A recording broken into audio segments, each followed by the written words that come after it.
میں نے دیکھا کہ اس کے اوپر کے سامنے کے 4 دانت وہ توڑ دیے گئے ہیں تشدد سے. میں نے دیکھا کہ اس کے رائٹ ہینڈ پر چہرے پر ایک گہرا زخم تھا. وہ ہم سے پوچھی تھی میری امی کیسی ہے, سے پوچھتے تھے بچے کیسے ہیں, مریم کیسی ہے, احمد کیسا ہے, اور پھر پوچھتی تھی وہ چھوٹا سلیمان جو 6 ماہ کا تھا وہ تو اب بڑا ہو چکا ہوگا, سلیمان کیسا ہے.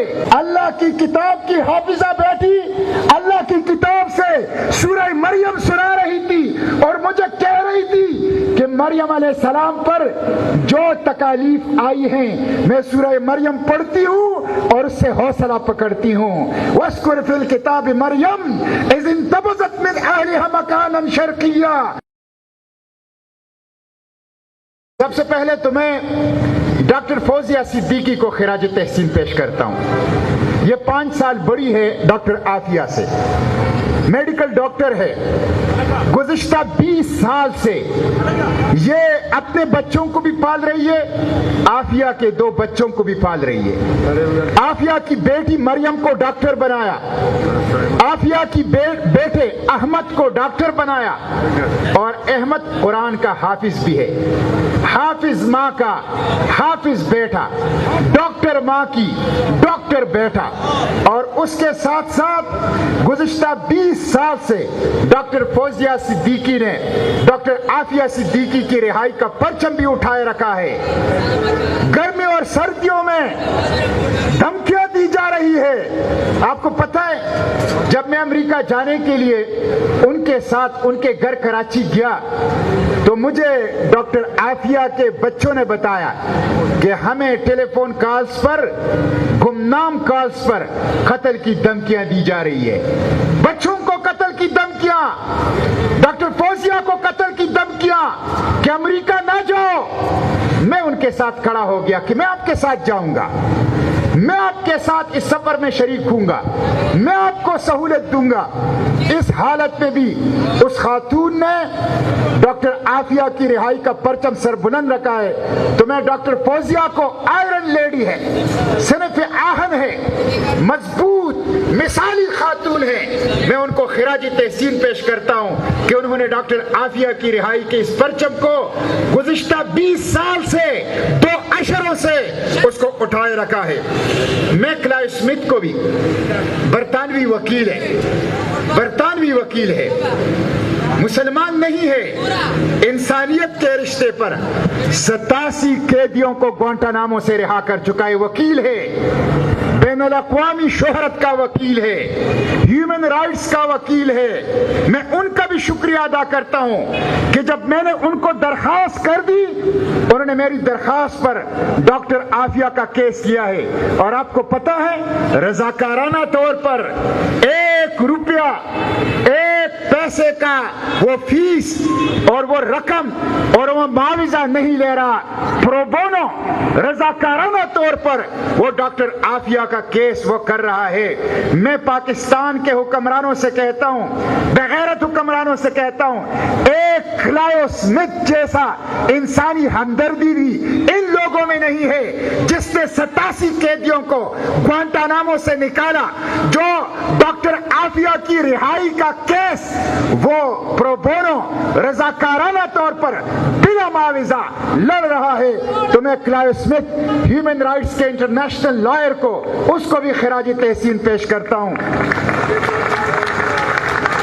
میرے بھائیوں, میں نے آپ کی بہن ڈاکٹر عافیہ سے کس حال میں ملاقات کی؟ میں نے ان سے اس حال میں ملاقات کی کہ وہ زنجیروں کے اندر باندھی گئی تھی. جیل کے اندر ایک چھوٹے سے کمرے میں 1 مربع میٹر کا شیشہ لگا کر شیشے کے اس پار کرسی پر ڈاکٹر عافیہ بیٹھی تھی, شیشے کے اس پار کرسی پر ہم تینوں, میں ڈاکٹر فوزیہ صدیقی اور ہمارے وکیل کلائیو اسمتھ بیٹھے تھے. ہم ایک دوسرے کو دیکھ سکتے تھے لیکن بہن بہن سے مل نہیں سکتی تھی, بہن بہن کو گلے نہیں لگا سکتی تھی, بہن بہن کو اپنے ساتھ لگا نہیں سکتی تھی، ان کا غم ہلکا نہیں کر سکتی تھی۔ ہم ریسیور کے اوپر ایک دوسرے کو دیکھ کر، ٹیلی فون ریسیور کے اوپر ایک دوسرے سے بات کرتے تھے۔ اور مجھے کلائیو اسمتھ نے بتایا کہ میں نے 87 لوگوں کو گوانٹانامو سے رہا کیا ہے۔ 87 لوگوں پر جتنا ظلم ہوا ہے اس سے زیادہ ظلم ایک عافیہ کے اوپر ہوا ہے۔ یہ میں نہیں کہہ رہا، یہ کلائیو اسمتھ وکیل جس نے 87 قیدیوں کو گوانٹانامو سے نکالا ہے، اس کی بات ہے کہ 87 لوگوں کے اوپر گوانٹانامو میں اتنا ظلم نہیں ہوا ہے جتنا ایک اسلام کی بیٹی حافظہ قرآن، اس دان پان کی اس بیٹی، اس عافیہ صدیقی کے اوپر ہوا ہے۔ ہم اس حالت میں ملے کہ ان کو زنجیروں کے اندر لایا گیا اور کرسی کے اوپر بٹھایا گیا۔ میں نے دیکھا کہ اس کے اوپر کے سامنے کے 4 دانت وہ توڑ دیے گئے ہیں تشدد سے۔ میں نے دیکھا کہ اس کے رائٹ ہینڈ پر چہرے پر ایک گہرا زخم تھا جو کہ اب مندمل ہو چکا تھا، لیکن اس کا نشان باقی تھا۔ میں نے دیکھا کہ اس کا اسکارف پھٹا ہوا تھا، اس کا اسکارف پھٹا ہوا تھا۔ میں نے دیکھا کہ اس کے کان کے پیچھے سر کے اوپر زخم تھا، جس کی وجہ سے ان کے سننے کی، سماعت کی صلاحیت متاثر تھی اور وہ مشکل سے سن رہی تھی۔ میں نے اس حال میں اسلام کی اس بیٹی کو، پاکستان کی اس غیرت کو دیکھا۔ اور میرے بھائیوں، وہ ہم سے پوچھی تھی میری امی کیسی ہے؟ ان کو یہ پتہ نہیں ہے کہ امی کو تو اس دنیا سے گئے 1 سال ہو چکا ہے۔ وہ ہم سے پوچھتے تھے بچے کیسے ہیں، مریم کیسی ہے، احمد کیسا ہے، اور پھر پوچھتی تھی وہ چھوٹا سلیمان جو 6 ماہ کا تھا، وہ تو اب بڑا ہو چکا ہوگا، سلیمان کیسا ہے؟ ہمیں کوئی علم نہیں ہے، سلیمان لاپتہ ہے۔ ہمیں بھی علم نہیں ہے کہ سلیمان زندہ ہے تو کس کے پاس ہے یا قتل کیا جا چکا ہے۔ ہم ان کو یہی بتاتے تھے کہ ہاں سلیمان ٹھیک ہے۔ ہمیں بھی سلیمان کا پتہ نہیں ہے کہ سلیمان کہاں ہے، سلیمان زندہ ہے یا سلیمان کو قتل کر دیا گیا ہے۔ میرے بھائیوں، جس حصے میں جیل کا اس کو رکھا گیا ہے، جب آپ اس جیل میں جاتے ہیں اتنے موٹے موٹے لوہے کے دروازے ہیں، 1-1 فٹ اس کی چابیاں ہیں، اور جب وہ دروازے کھلتے ہیں گڑگڑاہٹ کی آواز آتی ہے۔ ہر طرف زنجیریں، ہر طرف بڑی بڑی چابیوں کے گچھے، ہر طرف ہتھکڑیاں اور زنجیروں اور ہتھکڑیوں اور چابیوں کی آوازیں۔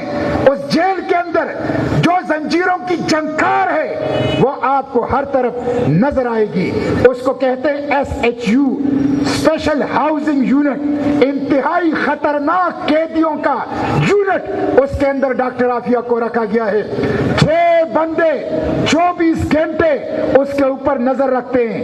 اس کے واش روم میں بھی کیمرے لگا دیے گئے ہیں، اس کے واش روم اور باتھ روم اور ٹوائلٹ میں بھی کیمرے ان ظالموں نے لگا دیے ہیں۔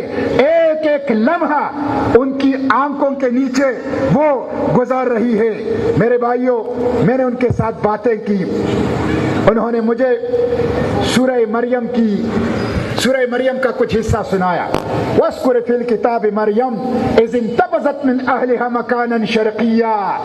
اللہ کی کتاب کی حافظہ بیٹی اللہ کی کتاب سے سورہ مریم سنا رہی تھی اور مجھے کہہ رہی تھی کہ مریم علیہ السلام پر جو تکالیف آئی ہیں میں سورہ مریم پڑھتی ہوں اور اس سے حوصلہ پکڑتی ہوں۔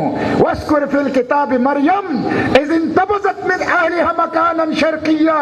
میرے بھائیوں، وہ مجھے دعائیں بتا رہی تھی، وہ مجھے اذکار بتا رہی تھی کہ کس طرح وہ اس جیل کے اندر اپنی دعاؤں اور اذکار کا وہ ورد کرتی ہے۔ مجھے افسوس تو اس بات کا ہے 20 سال سے ایک بھی پاکستانی حکومت نے، خواہ وہ ملٹری ہو خواہ وہ سول ہو، انہوں نے US ایڈمنسٹریشن کے ساتھ ڈاکٹر عافیہ کا کیس نہیں اٹھایا۔ اور کیس اٹھانا تو بڑی بات ہے، 20 سال کے بعد ان کی بہن کو میں لے کر گیا اور ان کی بہن سے ان کی ملاقات کروائی۔ 20 سال کے بعد ڈاکٹر عافیہ کی اپنی بہن سے اس حالت میں ملاقات ہوئی کہ زنجیریں ان کے ہاتھ میں تھی، شیشے کے پار وہ بیٹھی ہوئی تھی، اپنے بہن کے گلے مل کر اس کے ساتھ اپنے غم کو ہلکا کرنا وہ نہیں کر سکتی تھی. میرے بھائیوں یہ ڈاکٹر عافیہ یہ بے گناہ ہے. ڈاکٹر عافیہ یہ اس کے خلاف منصوبے کے تحت سازش کے تحت مغالطے پھیلا دیے گئے ہیں, غلط فہمیاں پھیلا دیے گئے ہیں. کوئی کہتا ہے یہ لیڈی القاعدہ ہے, کوئی کہتا ہے یہ دہشت گرد ہے, کوئی کہتا ہے یہ اور ہیرو کی تجارت کر کے القاعدہ کی فنڈنگ کرتی تھی, کوئی کہتا ہے یہ امریکن شہری ہے. یہ سب فراڈ اور دھوکہ ہے. ڈاکٹر عافیہ امریکی شہری نہیں ہے, وہ پاکستانی شہری ہے. ڈاکٹر عافیہ لیڈی القاعدہ نہیں ہے. ان کو جو سزا ہوئی ہے اس میں نہ القاعدہ کا ذکر ہے, اس میں نہ 9/11 کا ذکر ہے, اس میں نہ دہشت گردی کا ذکر ہے, اس میں نہ بم دھماکوں کا ذکر ہے. اس کو سزا اس پہ ہوئی ہے کہ اس نے غزنی میں امریکی فوجیوں سے 4 امریکی فوجیوں سے بندوق چھین کر ان پر فائر کی, جس سے نہ کوئی زخمی ہوا نہ کوئی مرا. البتہ جب اس نے فائر کی تو 2 گولیاں عافیہ کو لگی جو وینٹیلیٹر پر تھی, اور وینٹیلیٹر پر اسے غزنی سے امریکہ منتقل کیا گیا. یہ ہے اس کے اوپر کیس. اس کے اوپر القاعدہ کا کیس نہیں ہے, اس کے اوپر 9/11 کا کیس نہیں ہے, اس کے اوپر بم دھماکوں کا کیس نہیں ہے, اس کے اوپر دہشت گردی کا کیس نہیں ہے. لوگ کہتے ہیں ڈائمنڈز کی تجارت کرتی تھی. 1990 سے لے کر 2001 تک ڈاکٹر عافیہ ایک دفعہ بھی افریقہ کا سفر نہیں کیا. اس نے کوئی ڈائمنڈ کا کوئی ہیرو کی تجارت نہیں کی. وہ ایک بے گناہ پاکستانی ہے.